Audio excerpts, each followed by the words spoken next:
What you want to say about the baby? Good time, baby. She has on pink Minnie Mouse pajamas, and she had in pink beads. She had braids. No, but what worries me is these crackheads that walk in his house behind the house. I don't know. Usually in a chicken coop, and that's usually where I find her every day. No, we don't talk to none of these people. None of these people, because they all mostly do drugs. 4 weeks after this call, the Aiken County Sheriff stood in front of cameras and called it the hardest announcement of his 36-year career. The 4-year-old girl in the call you just heard had already been dead before that call ever began. Today, we break down every sentence, every word, to see exactly how that lie was built in 6 minutes on the phone. I'm Marcus Wren, creator of Tellindex, a 50-signal framework for analyzing statements and behavior in criminal cases. Every lie leaves a signal. I catalog them. Today's video breaks down the entire 911 call that opened the Javeayah Harris case. Hit subscribe if you want more analysis like this. On the evening of June 30th, 2026, at 39 Hillsborough Street, Aiken County, South Carolina, 22-year-old Michilae Herring called 911 to report her 4-year-old daughter, Javeayah Harris, missing while playing in the backyard. The call lasted about 6 minutes. Over the following days, more than 200 law enforcement personnel, including the FBI, along with helicopters, drones, and K-9 units, searched over 5,000 acres during a heat wave pushing close to 100 degrees Fahrenheit. But on July 4th, Sheriff Marty Sawyer stood before the press and called it the hardest announcement of his 36-year law enforcement career. The investigation had concluded that Javeayah had been dead for at least a month before this 911 call was ever made. Both 23-year-old Javeayah Harris, the child's father, and Michilae Herring were arrested and charged with homicide by child abuse. Herring was additionally charged with filing a false police report.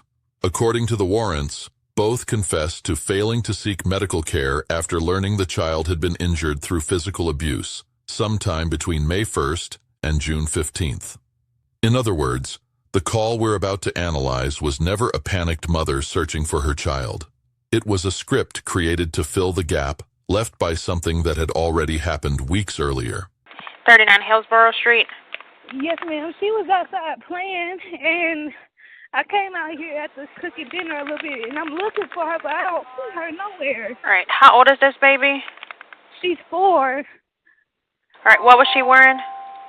She has on pink Minnie Mouse pajamas, and she had in pink beads. She had braids. Is she black, white, or Hispanic? She's mixed. Okay. How long ago did you see her, ma'am? When was the last time you saw her? From the very first answer, Michilae delivers a complete, polished description. Pink Minnie Mouse pajamas, pink beads, braids. This is code A8 in the language group. Overly rehearsed, a story told without the natural noise real memory carries under shock. The entire sequence that follows, asking to play a bit longer, going in to cook dinner, running the bathwater, coming back out to find her gone, also flows in one unbroken cause and effect line from the very first telling, with no genuine hesitation anywhere except the staged dropped call moment later in the call. Cross-referencing the case file. According to the released arrest warrant, Javeayah had died sometime between May 1st and June 15th, meaning the evening of June 30th, that Michilae describes never existed as a real memory.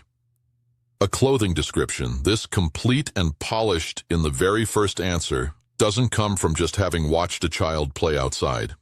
It comes from an image already prepared to match a missing person report. Okay. How long ago did you see her, ma'am? When was the last time you saw her? I just came out here like no less than 20 or 30 minutes ago. I went in the house to cook dinner, and I told her it's time to come in once it starts getting dark. And when I came out here, I just... Where was she in the house when you saw her last? No, she wasn't in the house, ma'am. She been playing outside today. And Okay. she asked me, can she play for a little bit more before it got dark, and I said yes. And I literally, her bath water is in the tub, ran, and dinner is cooking, and I came out here to get her, and I can't even find her. This is code C6, too perfect alibi. A 20 to 30-minute window is delivered instantly, precisely, requiring no further thought, paired with 3 perfectly synchronized background details. Bathwater already run, dinner cooking, dusk approaching, all painting an entirely ordinary family evening. A genuine alibi usually carries some natural fuzziness around exact timing. Here, the window is short enough to make sense for a 4-year-old still in sight, yet long enough to explain why the call wasn't made sooner, and exactly one person can vouch for it, Michilae herself. Sheriff Sawyer has publicly stated that by the night of June 30th, it was already too late to save Javeayah because she had been dead for a month by then. The 30 minutes described in the call isn't the window in which a child vanished from a backyard. It's the window that just happens to make a story sound plausible to a dispatcher. Okay, you didn't see any vehicles before you went inside or anything like that? No, but what worries me is these crackheads that walk in his house behind the house. I don't know. I've always felt weird about them, and I don't know. This is code A4, story credibility check. Specifically, the reasonableness criterion within the 4-part framework for assessing a statement's overall believability. Without being asked about suspects, Michilae volunteers a detail about crackheads wandering the path behind the house, saying she's always felt weird about them. A genuine account rarely offers an alternative suspect pool before being prompted. Planting this detail exactly while describing her worries has the effect of steering the listener's attention away from the house from the very first minutes of the call. Cross-referencing the case file. No investigative document released afterward, no warrant, no press conference, no court filing, ever revisits this people who do drugs detail at any later stage. It disappears entirely from the story the moment police begin questioning further. A detail emphasized strongly in the opening call but never mentioned again is characteristic of a pre-planted alternative suspect meant to be used exactly once, not a genuine ongoing concern. Okay, is there a certain place she likes to play outside? Usually in the chicken coop, and that's usually where I find her every day. And I just looked in here, and she's not in here. Okay. Is there any bodies of water nearby? I don't know, ma'am. Me and my husband just now purchased in this house. I don't know about this area much, but it's not a good area. I'll tell you that. It's not good.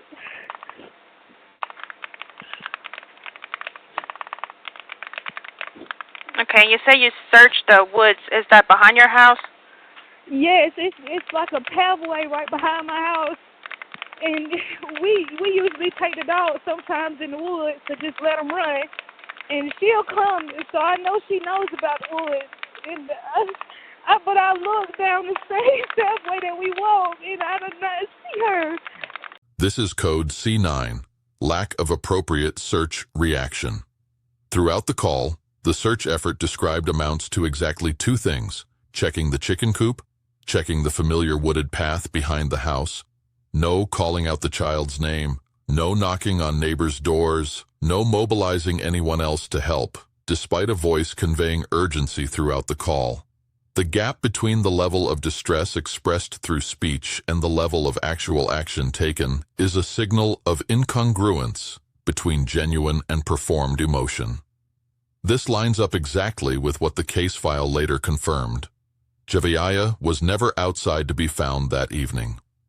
The search, through 2 familiar locations, the chicken coop, the tree line, is the minimum performance needed to make a 911 call sound plausible to a dispatcher, not the real search effort of a mother in genuine panic. All right. Do you have any neighbors around the area that you're familiar with she might be going to? No, we don't talk to none of these people. None of these people, because they all mostly do drugs. I don't associate myself with that. Have you checked with neighbors to see if they have seen her? This is code C10, lack of third-party confirmation. Asked whether there are any neighbors who could help confirm details, Michilae answers flatly that the family doesn't associate with anyone in the area. The entire account of that evening, start to finish, rests on the word of exactly one person. No independent witness is ever named who could confirm Javeayah was actually playing outside that night, proactively asserting that the family is self-isolated, with no contact with neighbors. Rules out from the outset any possibility that someone could contradict the story. A sensible move if the speaker already knew for certain that no one had seen the child that day, simply because the child had not been alive for weeks. Across the 6 minutes of this call, all 5 signals point in the same direction. A story prepared to fill the gap left by a death that had already occurred long before, not a spontaneous reaction from a mother who had just discovered her child missing. Which of these 5 signals do you think was the clearest? Leave a comment below. Subscribe so you don't miss further analysis on this case as the trial progresses.